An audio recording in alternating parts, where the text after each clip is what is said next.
It's 3 a.m. The entire street is silent. One family is fast asleep, unaware that someone is watching them from the darkness. Behind this silence lies a world of burglary, robbery, and fear. The man standing in the shadows is no stranger to this street. He used to break into homes just like theirs. Tonight, he's going to reveal what burglars see that we never notice. 1. The 3 a.m. house. What burglars see that you don't. Every house tells a story. Even when no one is home, the house still talks. A former thief once said something that stays with you. He said, "I never broke a window first. I rid the house first." Think about your own house right now. Is the newspaper still on the porch? Are the blinds always closed every single day? Is there one light that never turns off and never turns on? To you, these are small things, normal things, boring things. But to a burglar standing across the street, these are answers. They are answers to one question. Is anyone home?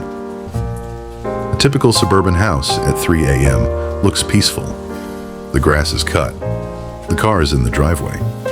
The curtains are closed. But a trained eye sees something different. He sees a side gate that is never locked.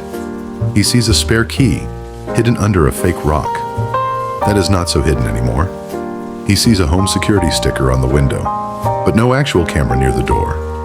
These are not accidents. These are invitations. And the fix is not expensive. It is not complicated. A motion light at the back door, a timer on the living room lamp, a neighbor who picks up your mail when you travel. Small things that break the story a thief is trying to read. Because in the end, a burglar is not looking for a strong house. He is looking for an easy one. 2. Behind closed doors, a reformed thief tells all his name does not matter anymore. Let's just call him M. M spent almost 10 years breaking into homes. Not because he wanted to hurt anyone, but because it was fast money, and it felt easy. He remembers his first house. He was scared. His hands were shaking. By his 50th house, his hands did not shake anymore. That is the part that scares him now, looking back. You stop seeing it as someone's home, he says. You start seeing it as a job. He picked homes the way a shopper picks fruit at a store. He looked for the ripe ones, the easy ones, the ones no one was watching. He avoided homes with dogs. Dogs bark, and barking brings attention. He avoided homes with visible cameras, even fake ones, because he could not be sure. He loved homes with tall bushes near the windows, because bushes hide a man for 10 minutes, and 10 minutes is all he needs. He remembers one night differently from all the others. He broke into a home he thought was empty, but a child's shoes were by the door. Small shoes. A child lived there. He left immediately. He did not take anything. That night changed something in him. Years later, after prison, after rebuilding his life, he started speaking to community groups. He tells them the truth, because the truth can protect people. I am not proud of what I did, he says quietly. But if my story stops even one break-in, then it means something. 3. The golden hour. Why late afternoon is prime time. Most people imagine burglars working at midnight, in the dark, wearing black. But a detective who has worked hundreds of these cases says something surprising. The most dangerous hour is not midnight, he says. It is 10 a.m. to 3 p.m. This is the golden hour for burglars. Why? Because this is when houses are empty and streets are quiet. Parents are at work. Kids are at school. Neighbors are inside, not watching the street. Nighttime break-ins feel scarier in movies. But daytime break-ins are far more common in real life. In daylight, a stranger walking up to a front door does not look suspicious. He can knock. If no one answers, he has minutes, sometimes longer, to work quietly. Neighbors see a person at a door and assume it is a delivery, a guest, a salesman. No one calls the police for a man standing at a front door in the afternoon. The detective explains the pattern he has seen again and again. A knock at the door. A wait. A second knock. Louder. If silence. The The thief moves fast. A side door, a back window, a garage that was left unlocked by mistake. In 15 minutes, they are gone, and a family's sense of safety is gone with them. This is why detectives now say the same thing to every neighborhood they visit.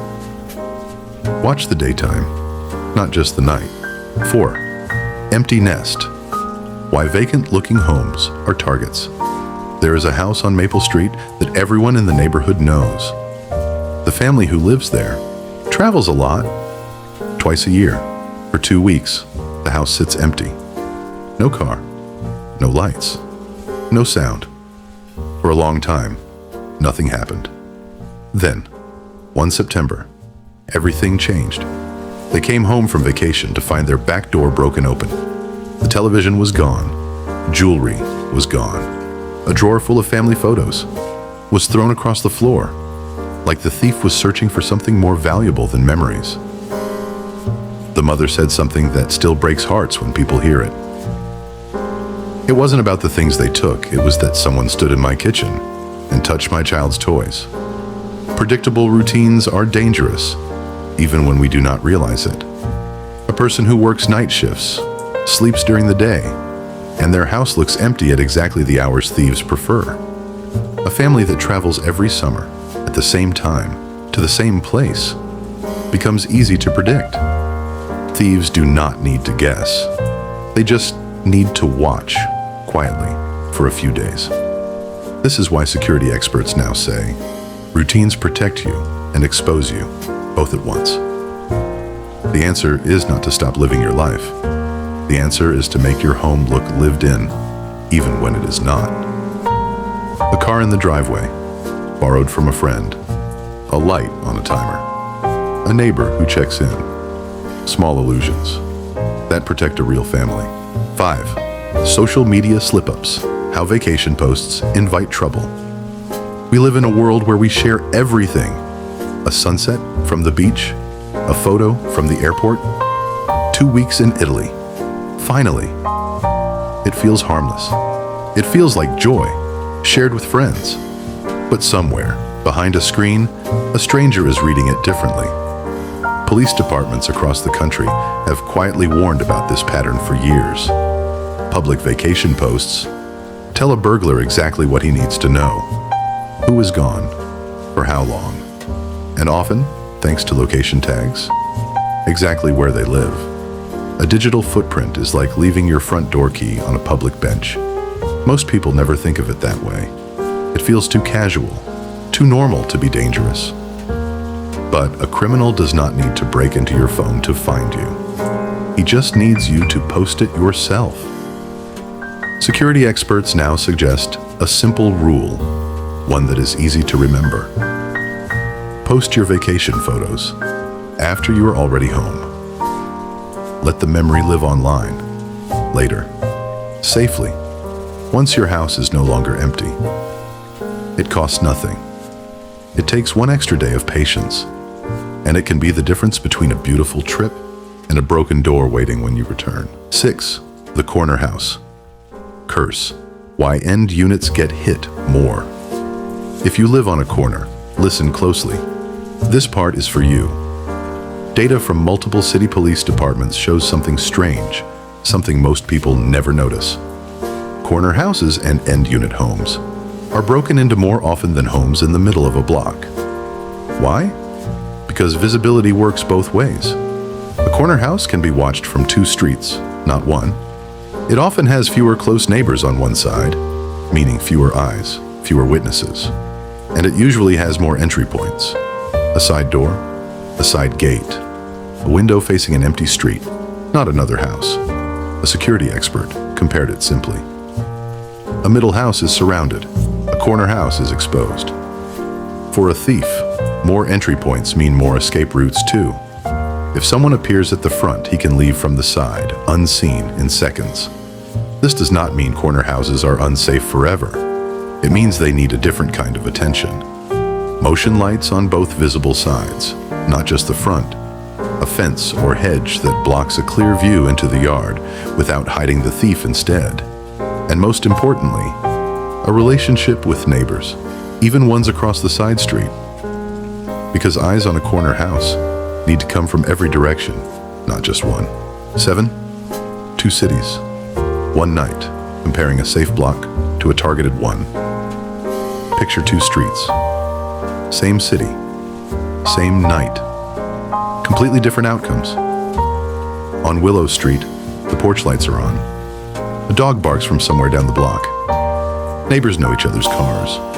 A group of parents has a shared phone chat, watching for anything strange. On Fenwick Street, 3 houses down, half the porch lights are broken and never replaced. No one really knows their neighbors. People come and go, and no one asks questions. That same night, both streets had a stranger walk through, slowly, checking doors. On Willow Street, a neighbor noticed within 2 minutes. A phone call was made. The stranger left immediately. On Fenwick Street, the same stranger walked for 20 minutes, unnoticed, unquestioned, undisturbed. By morning, one house on Fenwick Street had a broken window and missing valuables. Willow Street had nothing but a strange story neighbors told each other over coffee. This is the real difference between 2 streets. It is rarely about wealth. It is rarely about the size of the houses. It is about lighting. It is about visibility. It is about whether neighbors actually know each other. Community watch groups are not about suspicion. They are about connection. A street where people know each other is a street where strangers cannot hide. 8. The silent alarm. Dogs, lights, and noise that scare thieves away. Ask any reformed thief what scares them the most, and the answer is almost never a big alarm system. It is something much simpler. Noise, light, movement. A dog barking, even a small one, changes everything in seconds. A thief does not know if that bark means a family is awake or a neighbor is now looking out their window. Motion sensor lights work the same way. A sudden light flooding a dark yard feels like being caught. Most thieves will not wait to find out if someone saw them. They simply leave. One homeowner shared her story, and it has stayed with many people who heard it. She installed a simple motion light after a break-in attempt at her neighbor's house. Weeks later, her home security camera caught a man walking toward her back door at 2 a.m. The light turned on. He froze for 1 second and then ran. No alarm, no confrontation. Just light at exactly the right moment. Low-cost security does not mean weak security. A $20 motion light, a dog, even a small gentle one, a radio left on low inside an empty house. These are silent alarms. They do not scream. They simply say, someone is paying attention here. And for most thieves, that sentence alone is enough to make them walk away. 9. Graveyard shift. The workers who guard the city. While you sleep. While your neighborhood sleeps, some people are just starting their work. A night shift security guard walks the same streets, hour after hour, when the world is dark and silent. A patrol officer drives slowly past homes, watching for anything out of place. A door left open, a light where there should not be one. Their job is invisible to most of us. We sleep and we assume the night simply passes safely. But these workers see things we never do. One patrol officer describes the strange loneliness of the night shift. You are the only one awake on a street of 30 houses, he says. It's a strange kind of responsibility. He remembers nights when nothing happened and nights when everything did. A silent alarm going off at 4 a.m., a quiet drive to check it, a door left open by the wind, or by something else. These workers carry a hidden weight. They protect people who will never know their names. They see fear up close when families wake up to broken doors and missing belongings. And they see relief too when a break-in is stopped before it happens. Because someone was watching, quietly, in the dark.